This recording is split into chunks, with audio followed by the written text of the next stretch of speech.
Hello everyone, welcome back to my channel, Justin's Quest. In today's video, I'll give my thoughts on LEGO Horizon Adventures and how it compares to past LEGO games. Let's join Aloy as she embarks on an epic adventure. LEGO Horizon Adventures was announced at Summer Game Fest last year. There were some rumors before it got announced, and to be honest, I wasn't super excited for it. And when I saw the official reveal, I had more optimism because it kinda looked fun. I was expecting a LEGO game like the previous LEGO games made by TT Games, but this game was more in vein of the LEGO films. Even if I didn't love all the LEGO films, I gotta say the style and the animations were top notch.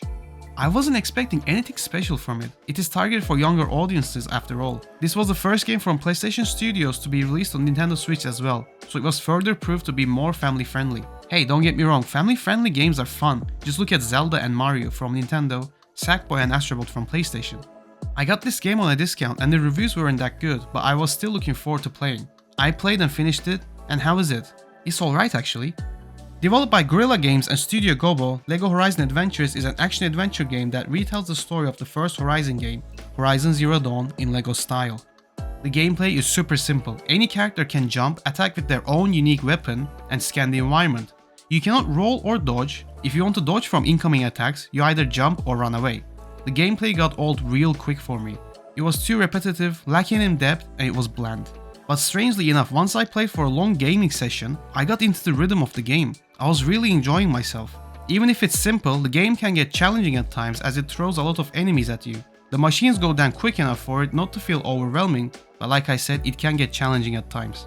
The whole game does feel repetitive. You'll start at the same point nearly every time, and from that location you'll head into the level. The map layout and everything around it looks the same. There are obstacles like yellow colored edges similar to the main game. You can go on a different path and find a chest containing Lego bricks, build structures or snowmen. There wasn't much variation to these side activities. What made it fun was the combat and trying out different weapon types. I just want to mention that this game is beautifully animated and made. Everything in this world is made out of Lego pieces similarly to the Lego movies. With the PlayStation 5 ray tracing, this game is an eye candy. But the well-made environments blend into the world so much that if you don't pay attention, it can get lost. For example, in this level, I didn't even realize it was like an arena. I think the fixed camera position does hurt this game's environments to stand out. But once you stop and observe around you, you can see how well made it is. You can be stealthy while you hide in bushes and tall grasses like the main games, but once you attack, then your cover is blown. The multiple weapon types makes the combat better. Aloy can get fire, shock or ice arrows. Other characters like Varl, Errant and Teersa can get various weapons unique to them. You can find these weapons in chests, a midway point in the levels where you will encounter 3 chests presented to you in a similar fashion to roguelike games, or giant machines will drop weapons once they are defeated. You can also lose your health, so you have to heal by eating berries. This game gets rid of the crafting system in favor of random weapon drops. I really like using the weapons because it was effective and made the overwhelming feeling of getting attacked by many enemies much more easier and fun. Lastly, you can also get special weapons like a shield, brick separator, and a hot dog cart where the hot dog vendor throws bombs throughout the map randomly. The tripcaster from the main games also makes a return, but I prefer to use other weapons. But I gotta say, the brick separator was my favorite. Just smashing everything was so much fun. You get to customize your characters, and this was one of the best parts of this game. I spent way too much time searching and playing around the cosmetic pieces for the characters, just like how we used to play and spend time creating our own LEGO characters. This aspect and decorating your hub base, Mother's Heart, was so much fun. These customization options are what made exploring Mother's Heart and spending time there worthwhile. The more I customize, the more the base felt like my own world. The story in this game is literally the story of Horizon Zero Dawn with a lot of plot points being stripped back. The cutscenes are really silly and fun, but they are well made. The dialogue cutscenes were reminiscent of how Horizon does those cutscenes, 2 people standing and talking. Some jokes did land, like this one. I realized something didn't smell right. By the time I got back, Teersa and the others were gone. How many people did they take? You know how hard it is to count without fingers. But most of the time the jokes just didn't land for me. I get that it is catered towards more to younger audiences, but I wish we got more smartly written jokes like we did in the first LEGO movie. The running gags of Rost loving sandwiches and Aaron loving donuts really did get tiresome. The primary antagonist of this game is Hellas, the leader of the Eclipse cults. Hellas commands cultists to serve an ancient AI named Hades. Hellas and his followers just love the sun. Nearly every scene is him talking about how much he loves the sun. These are the running gags that just weren't funny at all. The game obviously has main story missions, as well as side missions where you will go and replay same levels hunting specific machines. Each main mission and side challenges will give you gold bricks to unlock more areas in your hub world. The characters are all the same from the main game, but more exaggerated. Every character feels super pumped and happy to be going on this adventure. The voice acting does reflect that, as everyone is more cheerful, but Aloy stood out to me the most. She is very serious and, I hate to say it, kinda boring in the main games.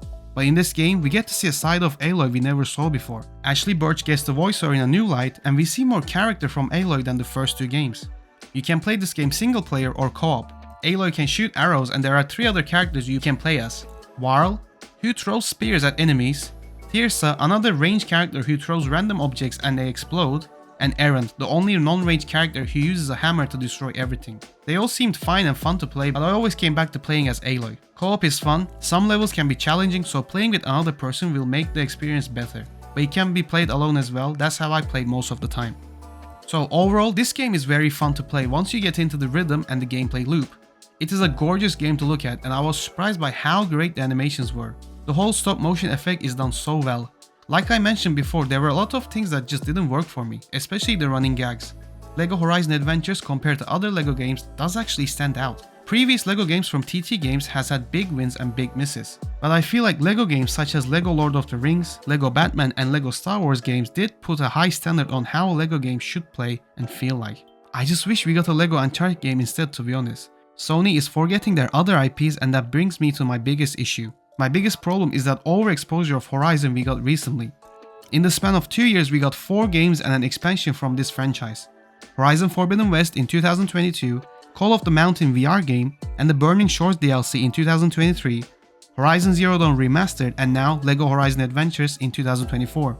It is way too much Horizon thrown at us, and we might get that long rumored multiplayer game this year. I don't want to complain more about this topic, so I'll say buy this game on discount. It is definitely worth playing with someone. My score for LEGO Horizon Adventures is a 7.5 out of 10. If you like this video, please leave a thumbs up, subscribe and ring that notification bell. And let me know down below, did you play this game? If so, what did you think about it? I would love to hear your opinions on this game, and I'll see everyone on the next video.